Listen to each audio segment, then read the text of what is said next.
अस्सलाम वालेकुम, क्या हाल चाल है। हमारी रूटीन शुरू हो गई। लोग कहते हैं कि यहाँ पे जी बड़ी इजी लाइफ है, कोई इजी लाइफ नहीं है। हर जगह ही एक जिसको कहते हैं अपने हिसाब से मुश्किल है। बच्चों वाले जो घर होते हैं वो सुबह सुबह अर्ली इन द मॉर्निंग उठ जाते हैं और कुछ मेरा भी यही हिसाब है।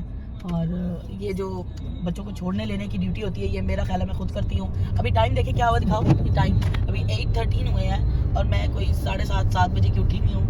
बच्चों को छोड़ना होता है तो फिर पहले बंदा फ्रेश होता है, उठता है, फिर गली बात है ड्राइव करनी होती है। तो ये एक बहुत बड़ी ड्यूटी है और मैंने कहा आपको दिखाऊं। ये देखो मेरा सुबह सुबह क्या हाल होता है, फिर जाके मैंने सारे काम करने होते हैं। पता नहीं कौन लोग कहते हैं कि जी काम नहीं है, कुछ नहीं है, ऐसे ही है, बस ठीक है।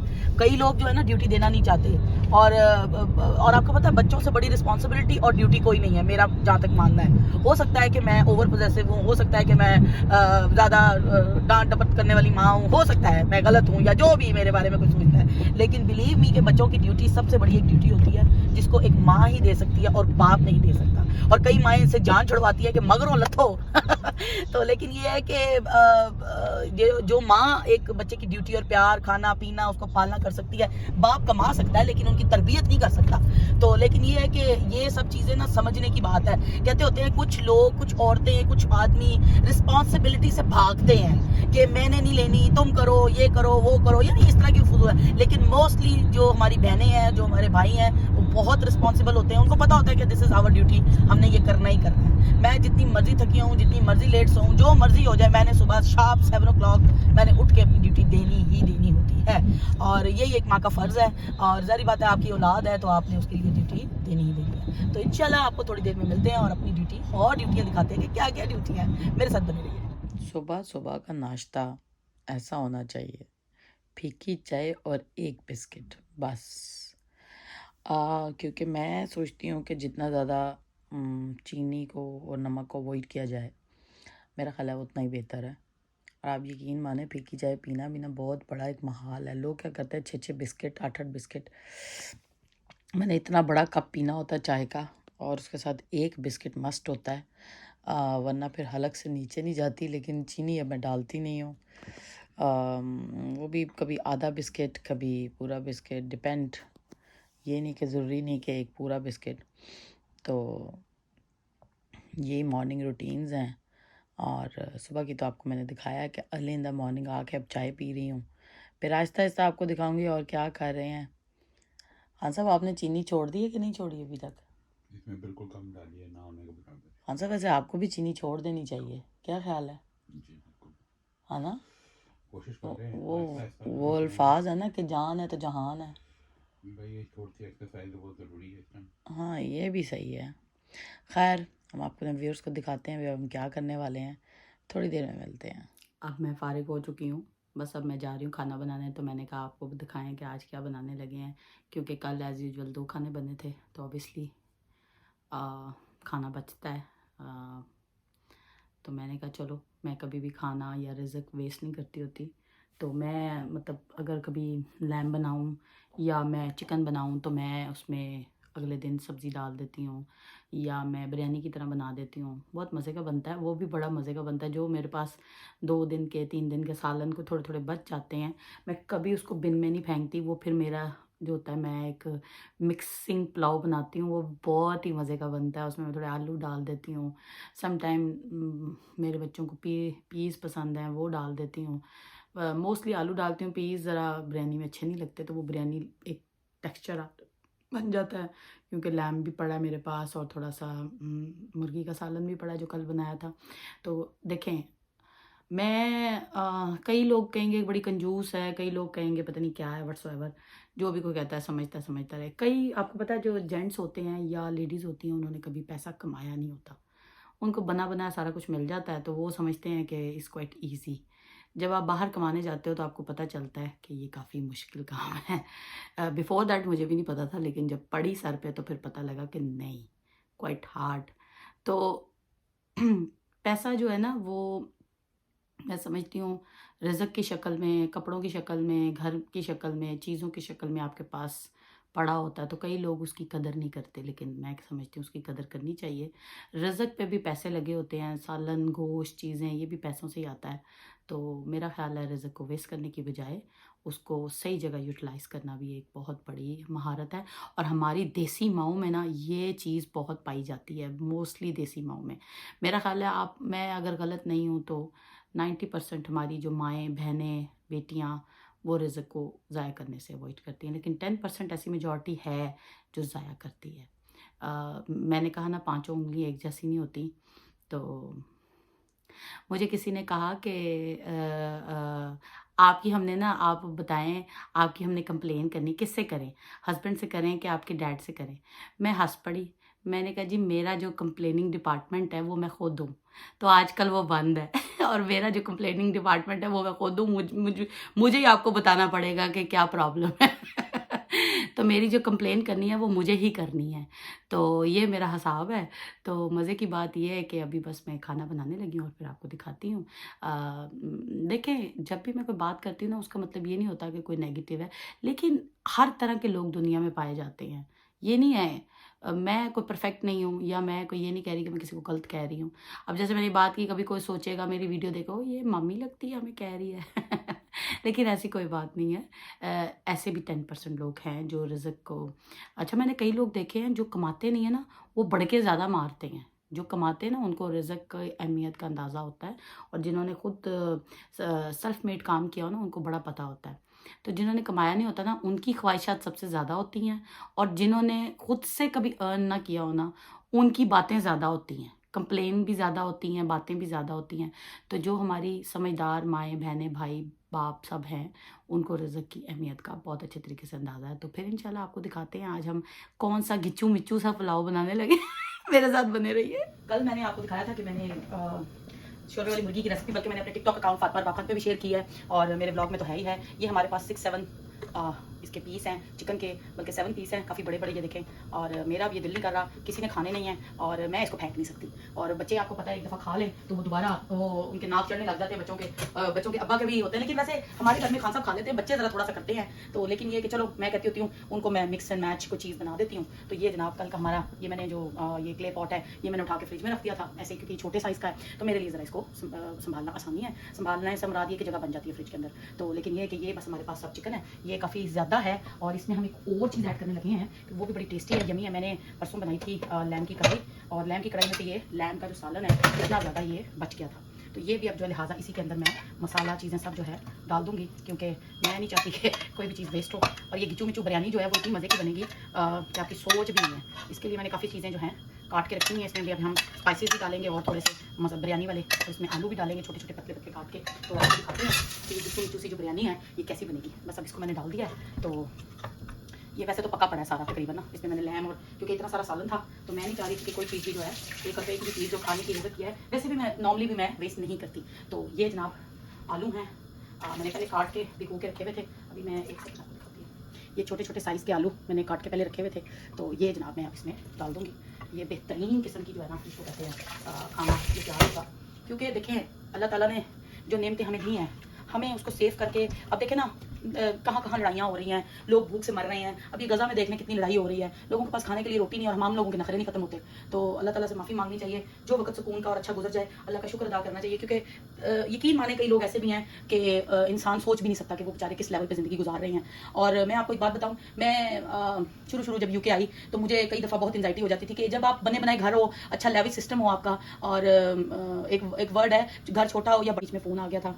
तो हाँ, मैं क्या बात कर रही थी, बड़े बुरे घर से मैं आई थी, और कभी काम नहीं किया था, और कुछ पता नहीं था लाइफ का कि लाइफ कैसे चलनी है। देखें, हम UK आए हैं, या लोग जो बाहर गए हैं, कनाडा गए हैं, अमेरिका गए हैं, ऑस्ट्रेलिया गए हैं, जो लोग तो अपने दम पे गए हैं ना, उनको पता है कि मेहनत और सेल्फ मेड होना क्या होता है। जो किसी के बने बनाए वीज़ों पे गए हैं या बनी बनाई साख्तों पे आए हैं, उनको तो स्ट्रगल का मतलब ही नहीं पता कि आके छत बनाना या घर बनाना क्या होता है। वो उसी को स्ट्रगल समझते हैं। लेकिन जो बंदा अपने सेल्फ मेड आया हो, खुद अपनी मेहनत से सारा कुछ किया हो, उसको बड़ा पता होता है कि मतलब, मेरा मानना है, अगर कोई दुश्मन भी है ना, और अगर वो सेल्फ मेड है, तो उसकी तारीफ बनती है, क्योंकि उसने अपनी मेहनत खुद की है। मैंने बाज़ लोगों को देखा है, बनी बनाई हर चीज़ मिल जाती है, उस पर आके नखरे करना, बदतमीजियाँ करना, मतलब शो ऑफ करना कि हम ये हैं, हम वो हैं। अदरवाइज मतलब तब मज़ा आता है। वो तो कहते हैं शो ऑफ करना ही नहीं चाहिए, लेकिन बाज़ लोगों की आदत होती है। लेकिन ये कि जो सेल्फ मेड बंदा बना होता है, उसको किसी चीज़ की परवाह नहीं होती। वो कहता है ठीक है, जो अल्लाह ताला ने दिया है, अल्लाह बड़ा हिसाब से देने वाला है, जिसके नसीब में जो है वो देना है। कहते होते हैं खुशियाँ तो गम वो अपनी अपनी किस्मत दे होंगे ने। तो अल्लाह ताला रहम करे, कहना नहीं चाहिए, पंजाबी मेरे मुंह में आ जाती क्योंकि मेरी मदर लैंग्वेज है, मदर टंग है। तो मैं अपनी माँ के साथ ना पंजाबी में बात करती होती थी, माँ जी अंज है, माँ जी अंज है। तो वो आदत पड़ी हुई है। मेरे फादर जो है वो उर्दू स्पीकिंग है।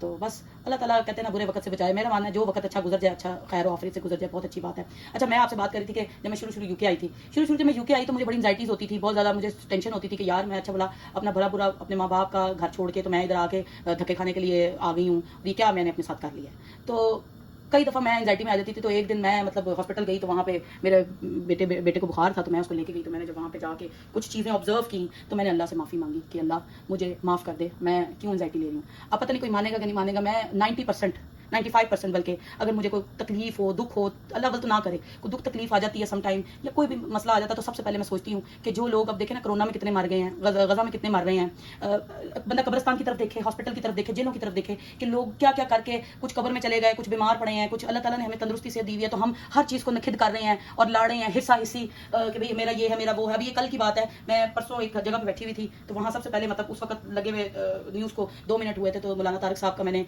बेटे का सुना, क्योंकि मैं ज़ाहिर बात है सोशल मीडिया पे काफ़ी एक्टिव होती हूँ, तो सबसे पहले न्यूज़ मेरे तक पहुँच ही जाती है, लोड होती है, साथ ही मेरे पास न्यूज़ आ जाती है। ऑब्वियसली सोशल मीडिया का दौर है। तो आप देखें ना, इतना बड़ा बंदा, इतना आलम दीन, और देखें पैसा कुछ नहीं कर सकता।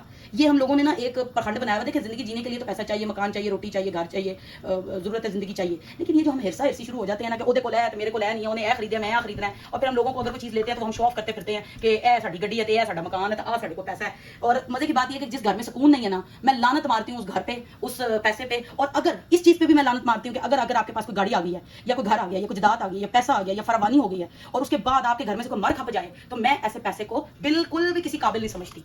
अपने अपने थॉट्स होते हैं, अपनी अपनी सोच होती है। देखें जिंदगी ना इंसान ने गुजारनी होती है, रोटी खानी होती है। आप जितनी आपकी भूख है, आप 1-2 रोटियों से ज़्यादा कितनी रोटियां खा सकते हैं, क्या कर सकते हैं। देखें मौत खरीदी नहीं जा सकती, बीमारी खरीदी नहीं जा सकती, यानी ये सारी चीज़ें ऐसी हैं जिससे हम मुंह मोड़ते हैं। हम आजकल की दुनिया में रहने के बावजूद, कुरान और इस्लाम में होने के बावजूद हम कई चीज़ों को नज़रअंदाज कर देते हैं। हमने ना 4 फ़िरकान बनाए हुए हैं। कुरान मजीद में भी नाउज़ुबिल्लाह, हमने कुरान मजीद में भी 4 बातें सीखी हैं, पूरा कुरान हमने भी नहीं पढ़ा। तो बात यह कि ये 4 बातों को छोड़ के अल्लाह ताला से माज़रत करके, माफ़ी मांग के, किसी के ना लेने में आओ ना देने में, कहते ना अगर किसी के लिए अच्छा नहीं कर सकते तो किसी का बुरा भी मत करो। तो बस इसी के साथ ही आपको आगे के दिखाते हैं। बस अब इसको हम दम पे रखने लगे हैं, तो थोड़ी देर में आपको दिखाते हैं। जब चावल डालेंगे तो आपको दिखाएंगे कि ये बिरयानी का टेक्सचर कैसे बनता है। ये जी हमारा जो आलू है वो तकरीबन भर गए हैं, तो मैंने का थोड़ा सा ना चावलों को भिगो के साफ कर लें, क्योंकि मैं चावलों को ना डायरेक्ट डाल देती हूँ, पहले से भिगो के नहीं रखती, मीन साथ ही धोती हूँ, साथ ही डाल देती हूँ। क्योंकि जब आप बहुत ज़्यादा, या तो वो बहुत सही वाले सेला राइस हो ना, जिनको घंटा पहले भिगो के रखना पड़ता है, ये नॉर्मल एवरेज चावल है, इनको इतना नहीं पहले करना पड़ता। और वैसे भी थोड़े से तो हमारे चावल पकने होते हैं। पहले इसमें पानी है, और ये मैंने 1 कप जो है मैयत किया हुआ, जितने चावल हैं उतना ही 1 कप मैंने पानी डाल दिया है, क्योंकि पहले भी इसके अंदर थोड़ा सा पानी है। बस अब हमने आग तेज़ करनी है और टेस्ट करना है। मसाले मेरा ख्याल है इतने मसाले डालने की ज़रूरत नहीं है, ठहरने थोड़ा सा, मेरा ख्याल है थोड़ा सा डाल दें, ये ना हो कि बाद में फीके बन जाए, क्योंकि चावल बाद में ना फीके हो ही जाते हैं। ये देखें जी, ये 1 चम्मच दादड़ मिर्च, ये दादड़ मिर्च जो है ना, ये इससे बेहतर है, ये जो चिली पाउडर है ना, इससे बहुत बेहतर है। ये देखो, ये टेक्सचर आ जाएगा, क्योंकि इसमें हर चीज़ डली हुई है। जस्ट मैंने टेस्ट देने के लिए कि टेस्ट गंदा ना आए, ये आधा चम्मच नमक। चलो जी, बिरयानी मसाला इसलिए नहीं डालना क्योंकि ये पहले तुरशा, ये हमने कढ़ाई बनाई थी, तो कढ़ाई जो होती है ना, उसमें पहले ही बहुत सारे मसाले चीज़ें डली हुई हैं, तो इसलिए चावलों में थोड़ा सा हम डाल देते हैं, आसानी होगी। ये चावल मैंने ऐसे भिगोए हुए हैं, ये अब पानी में इनका निकाल दूंगी। 1 कप चावल, जितने चावल डालने हैं उससे आधा कप पानी ज़्यादा डालना है। जैसे 3 कप है तो 3.5 कप पानी, अगर 4 कप है तो 4.5 कप। ये आग हमने कर दी तेज़, ये लीजिए। अब ये 5 मिनट में हमारे जो चावल हैं ये गल जाएंगे, और ये बिलीव करेंगे इतना मज़े का पुलाव बनता है कि आपकी और हमारी सोच भी नहीं है। और जो तो गिचड़ विचड़ पुलाव खाते हैं, जिसको हम गिचड़ विचड़ पुलाव कहते हैं, मैं तो मिक्स पुलाव गिचड़ विचड़ कह देती हूँ इसको। गिचड़ विचड़ पुलाव ठीक है। तो गिचड़ विचड़ पुलाव जो है ना, this is the best best best best है। और मजे की बात बताऊँ, इसके साथ थोड़ा सा क्रीमी योगर्ट लें और थोड़ी सी कचूमर सैलेड बनाएं। मैं कहती हूँ मुंह से नहीं उतरता, मुंह से नहीं उतरता। आप कहेंगे ये क्या क्या बातें बताती रहती है भाई। ये भाई मेरा पर्सनल एक्सपीरियंस है। तो मैं क्योंकि जरा खाने की शौकीन हूँ, तो ये लवाजमात ज़रूरी होते हैं। इस गिचड़ विचड़ पुलाव के साथ थोड़ा सा क्रीमी योगर्ट और थोड़ी सी कचूमर सैलेड और लें। फिर आपको थोड़ी देर में दिखाते हैं चावल जब बनते हैं, फिर थोड़ी देर में मिलते हैं। ये जी बस अब दम की पोजीशन में आ गए हैं चावल। बस अब इनको दम लगाना है।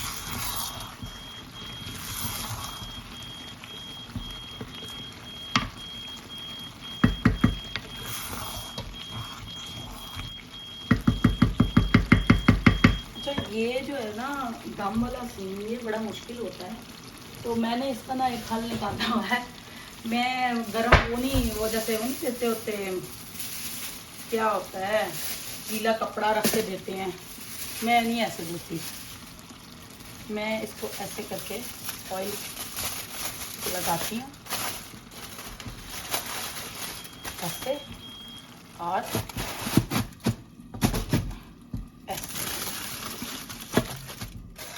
That is the best thing. अच्छा, अब इसके साथ मैं एक और काम करती हूँ, वो भी आपको दिखाती हूँ। मेरे पास ना एक पुराना तवा था, मैंने कहा उसको फेंकने से बेहतर है कि मैं उसको दम वाला तवा बना दूँ। तो ये अभी मैं छोटे चूल्हे पे इसको रखने लगी हूँ। ये भी मैं आपको दिखाती हूँ, ये मैं ऐसे दिखाती हूँ। ये असल में ना स्टिक का बड़ा मसला है। ये जनाब हमारा दम वाला तवा है, पुराना, बहुत पुराना है ये। इसका कोई ख़ास काम नहीं है इसका, बस इस पे हमने ना चावलों को दम लगाना होता है। ये ऐसे करके मैं इसको यहाँ से उठाऊंगी और ये इसके ऊपर आ गया। ठीक है जी, ये अब दम पे पकेंगे और उसका बेहतरीन टेक्सचर आएगा। कोई रुमाल, कोई चीज़ गीली करके लगाने की ज़रूरत नहीं है। सॉरी, साथ साथ मैं काम भी कर रही हूँ, तो स्टिक और कैमरे को भी संभालना एक बहुत बड़ी ड्यूटी है भाई। ये स्टिक और कैमरा मिनट मिनट पे हिलता है क्योंकि अगर मैं बड़ी स्टिक लगाती हूँ तो वो मुश्किल है, तो छोटी स्टिक के साथ काम करना बहुत मुश्किल है, वीडियो बनाना। तो ये जनाब हमारे अब चावल जो हैं वो दम पे चले गए हैं और बस अब ये दम पे ही रहेंगे। जब ये दम पे रहेंगे तो 3-4 घंटे ये गर्म रहेंगे। इन पतीलियों का आपको पता फ़ायदा क्या है? अच्छा, कई लोग समझेंगे कि ये पतीलियाँ सस्ती हैं, ये पाकिस्तान में सस्ती हैं, यहाँ पे बहुत महंगी है भाई। ये पतीलियाँ लेने का एक बहुत बड़ा मेरा फैक्ट है कि मैं अपनी एक फ्रेंड के घर गई थी, वहाँ पे मैंने देखा कि उसने 6-7 उसके पास इस तरह की पतीलियाँ थी, ये जो क्ले पॉट हैं। उसने खाना गर्म किया, पता नहीं आप लोग मानेंगे कि नहीं मानेंगे, तकरीबन 1 घंटा जो क्ले पॉट के खाने थे वो बॉइलिंग हो रहे थे, विदाउट चूल्हे के, विदाउट एनी कोई गर्म करने के, कि भाई एक दफ़ा गर्म कर दिया, रख दिया और वो बॉइलिंग हो ही जा रहा है। तो उस दिन के बाद मैंने सारी पतीलियों को अंदर फेंका। बस मैंने 2-3 रखी हुई हैं अपने पास स्टील की, बाकी मैंने सारी क्ले पॉट की ले ली हैं। और क्ले पॉट की यहाँ पे बहुत महंगी आती हैं, नॉर्मल पतीलियों से ज़्यादा महंगी एक पतीली आती है यहाँ पे क्ले पॉट की। तो लेकिन ये है कि मैंने काफ़ी सारी ली हैं, तो मेरे लिए आसानी है कि मेरे पास आते हैं गेस्ट काफ़ी सारे, तो मेरे पास 6-7 इस तरह की जो क्ले पॉट्स हैं वो होनी बहुत ज़रूरी हैं, क्योंकि मैंने डिशेस काफ़ी बनानी होती है। तो फिर हर डिश के लिए एक मैंने क्ले पॉट का बर्तन लिया हुआ है और उसी में पकाती हूँ, उसी में रख देती हूँ और वो इतनी देर गर्म रहता है। और ये मेरी ये सेकंड दावत हुई है, तो सबने लाइक किया कि फातिमा खान ये तो अभी भी गर्म है। मैंने कहा यही इसीलिए तो ये लिए हैं। कहते हैं ना पुराने लोग कहीं ना कहीं ठीक थे, हम लोगों ने नए जदीद दौर में आके पुरानी रस्मों को और पुरानी चीज़ों को आग लगा दी है और वापस अब वही चीज़ें हम ट्रेंड में ला रहे हैं। तो ले फिर दिखाते हैं आपको कहाँ जा रहे हैं, क्या कर रहे हैं, मेरे साथ बने रहिए। जी मैं अब उठाने लगी हूँ, 15-20 मिनट हो गया, देखते हैं। माशाल्लाह चावल टूटते भी नहीं हैं। खड़े खड़े इसलिए नहीं बनते क्योंकि ज़ाहिर बात है काफ़ी सारा मिक्सचर होता है अंदर। माशाल्लाह ये जनाब हमारा डिनर रेडी हो गया अल्हम्दुलिल्लाह। आपको दिखा दिया है, इसको ढाँप देंगे, इसी ऐसे ही पड़ा रहेगा, गर्म रहेगा। तो फिर इंशाल्लाह दिखाते हैं कहाँ जा रहे हैं, क्या करने लगे हैं। थोड़ी देर में हम निकलने लगे हैं। किचन क्लीन हो गया है और खाना पक गया है, सारा काम हो गया है। बस अब हम जा रहे हैं दोबारा ग्रॉसरी करने, क्योंकि कल जो ग्रॉसरी की थी वो इंग्लिश स्टोरों से थी और आज अपना देसी जा रहे हैं करने। और आप कहेंगे ये यही वाले कपड़े पहने हुए हैं। असल में ना ये भी एक बहुत बड़ा लॉजिक है इसमें, अगर मैंने बताना तो आप लोगों ने सबने हंसना है।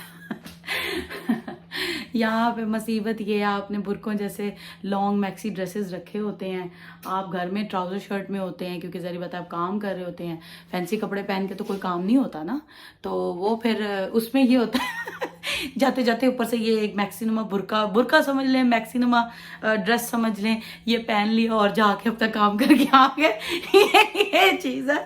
तो कहेंगे कि रोज़ ही एक ही ड्रेस होती है, ऐसी कोई बात नहीं है। मैंने एक दो बुरके रखे हुए हैं, वो मैं बाहर जाते हुए मैक्सी ड्रेसेस पहन लेती हूँ, जल्दी जल्दी अगर बाहर मिल जाता है अच्छा नहीं लगता, तैयार होने का टाइम नहीं होता, खाने से गाड़ी से खाने में यही काम रोल लगा हुआ होता है। ले थोड़ी देर में मिलते हैं। इस वक्त 3 सवा 3 का टाइम है, तो बस हम निकल पड़े हैं अपने देसी स्टोरों पे, एशियन स्टोरों पे जाने के लिए। तो फिर जिधर जा रहे हैं आपको दिखाते हैं। यही रूटीन है, आज ये ख़त्म हो गया, आज वो ख़त्म हो गया है, तो बस यही लेते लेते ही। ज़ाहिर बात है घर की ग्रॉसरियाँ चीज़ें एक स्टोर से तो मिलती नहीं है। देसी गोश्त वगैरह के लिए, मीट के लिए हमें कहीं और जाना पड़ता है, वैसे सब्जियों के लिए और जाना पड़ता है। तो क्योंकि मुझे यहाँ पे ना एक छोटा सा प्रॉब्लम है, मुझे हर किसी की शॉप का ना मीट पसंद नहीं आता। यहाँ पे ना जिसको तो मीट की पहचान है ना, बाज़ लोगों के लिए तो कहते हैं ना तितर बटेर एक जैसा ही होता है, जो मर्ज़ी उनको खिला दो उनको पता नहीं चलना होता। हम जैसे जो लोग हैं जिनको पता है कि तितर बटेर में भाई फ़र्क होता है, तो इसी तरह गोश्त में भी फ़र्क होता है। तो कहीं अच्छी जगह से मिल जाता है, कुछ लोग ऐसे ही ले लेते हैं, बस ठीक है, पुराना भी ले लेते हैं। यहाँ भी हर काम ही चलता है। ये एमी लोगों ने कहा भाई यूके है, यहाँ भी 1-2 नंबर ही चलती है, बहुत बड़े बड़े 2 नंबर काम यहाँ पे भी होते हैं। तो गोश्त में भी कुछ ऐसा ही हिसाब किताब है। तो जिधर जा रहे हैं फिर आपको दिखाते हैं थोड़ी देर। एज़ यूजुअल हम अपने चित्ता में ला गए हैं, अपने जहाँ से हम लोग मीट शॉप पे आते हैं या सब्जियाँ ख़रीदते हैं। फिर थोड़ी देर में मिलते हैं।